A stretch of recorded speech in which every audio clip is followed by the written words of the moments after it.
Hey, what's up? Todd here, and today I want to talk to you about a psychological principle that has far-reaching implications for seduction, for entitlement, and actually for motivation and achievement in life as well. And this is the distinction between what we call means values and end values. This is a concept from neurolinguistic programming.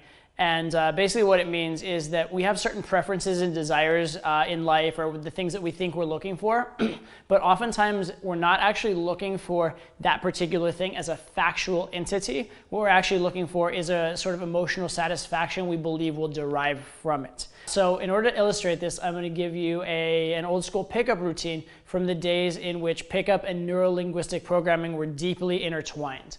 And this routine is called the eliciting values routine. The idea here is that if you were to find out from a girl what she's passionate about, what she's interested in, and feed it back to her, that would be a fairly effective way to communicate to her, and would be actually a great way to understand sort of what she needs and provide those needs. So let's get into what that means on a tangible level. So this eliciting values routine, the way you might do it would be you'd say to a girl, what type of men are you into? What type of men do you find attractive? And then she'll probably give you a lot of superficial characteristics. She'll be like, I want a tall, strong man who has a good job and all these kind of things. And we know from our study of pickup that what women respond to is not that. Women respond to emotional things, but we also know that due to societal conditioning, due to the way they view the world and the way they view themselves, they will often give these kind of answers. So the next step would be to ask, to kind of probe those ideas. So you say, okay, so cool. So when you're with a guy who's bigger and stronger, how does that make you feel? What is that? How is that substantially different to you than if you're with a different type of guy? And then when they answer that, they're going to start answering with things that are not subjective, factual things, but emotional things. Like, it makes me feel safe, or it makes me feel comfortable, or I don't know, I just feel secure, those kind of things. Or it makes me excited, it makes me, to know that he's strong, that's exciting for me. Or there could be any number of different reasons why they would want any particular characteristic. The idea here, though, is that what they really want when it comes down to it is not the guy who is tall and strong, but they want the feeling of safety, or the feeling of excitement, or the feeling of being protected, or whatever it is. So when we make decisions in life, we are making them not logically and not based on facts, but typically emotionally. So what we're seeking is not a factual outcome, but an emotional one. And the idea here is that once you have understood, you've sort of probed the girl and figured out what it is she's looking for on an emotional level, your job is not to be that guy that she thinks on paper she wants. Your job is to be the guy that emotionally fulfills her in the way that she wants to be fulfilled, because that's what she's really after. She's not after the logical construct, she's after the emotional reason behind it. And the idea is if you fill that role, then you are basically matching her blueprint and becoming that ideal guy for her. And that's not necessarily such a bad thing to do. Especially the belief was in neurolinguistic programming, there was a lot of belief that if you want to make someone feel secure, you use the proper language patterns to make them feel secure. Or if you want to make someone excited, use the proper language patterns to arouse them. So especially within that framework or that understanding of the world, it seems very easy to just feedback being that kind of person. In reality, I think it's a little more complicated than that. But the general idea remains, which is that people do not want necessarily factual things, but they do want emotional things deep down. So it's very easy to see how this principle relates to both seduction, but also entitlement.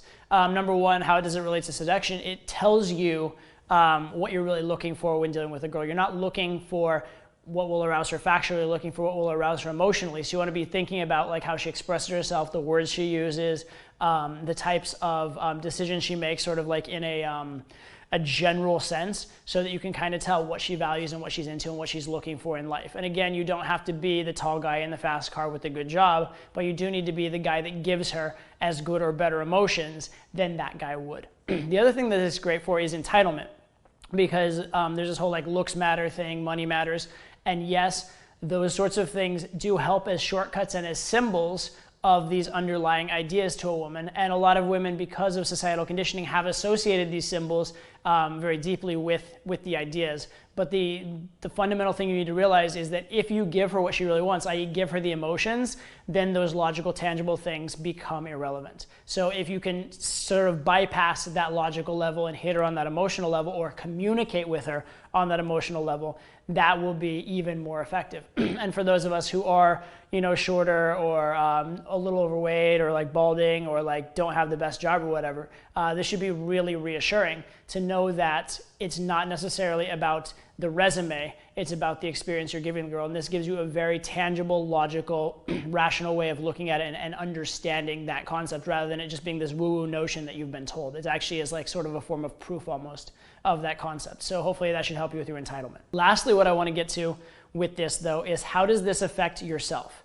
Because as much as knowing how to communicate with a woman is great, and that's important for game, we all know that a lot of game is also gaming yourself and getting yourself in the right mindsets and moods, and also a lot of life, because that's actually even more important than game, is getting leverage on yourself, understanding yourself, and knowing how to get yourself to take action. And so one sort of manifestation I want to give you of this is the idea of breaking habits. Let's say that you have a particular behavior that you engage in that you happen to know is unhealthy. Well, obviously, a lot of times you want to stop engaging in this behavior, but most people can't do it. Most people have a tremendous amount of difficulty breaking habits, whether it be like time wasting watching TV, surfing the internet aimlessly, smoking, drinking, whatever it is. People have tons of trouble getting over particular habits. And the reason a lot of times is that they see all the bad things that habit is doing for them and they want to get rid of it. But what they don't stop and understand is, what are the good things that habit is doing for them, right? And not necessarily good things necessarily, but good emotions that habit is giving them. So maybe watching TV is very unhealthy for you and not a good use of your time, but it allows you to like relax and zone out. Right? And so if you try and replace TV with something strenuous, well, you're depriving yourself of that ability to relax and zone out. And so you're going to like miss it, and you're just going to have this incredible craving for it, and you're going to long for it, and it's going to make it harder and harder. But if on the other hand, you find something else that fills the good part of that, i.e. helps you relax, helps you zone out, helps you unwind at the end of a day, but at the same time is refreshing and nourishing, i.e. maybe reading a book, maybe meditating, something like that. And it can be different things for different people, but you find something that actually fits that end goal of giving you that emotional release you're looking for, but in a more healthy way, and you substitute the new habit for the old habit, it will be much easier to break the old habit, okay? And then similarly, a lot of times when you have positive goals, things you're looking for in life, if you understand them just as logical things to be fulfilled, you won't have the same amount of drive and motivation as you will if you actually dig a little deeper, figure out what the underlying emotions are, and then visualize them as emotional constructs. Imagine the actual feelings of them, and put yourself in sort of a rich sensory environment and perception of what they will be. A lot of times that can create a much stronger emotion, because now you're sort of motivating yourself and getting leverage on yourself emotionally rather than merely logically, okay? So use this principle in game, but also use it on yourself, both when you're relieving yourself of bad habits or negative behaviors, but also when creating positive behaviors. This can be a very powerful principle that most people don't realize. It's inherent to our psychology, and if you know how to leverage this, you're going to get massively better results in life.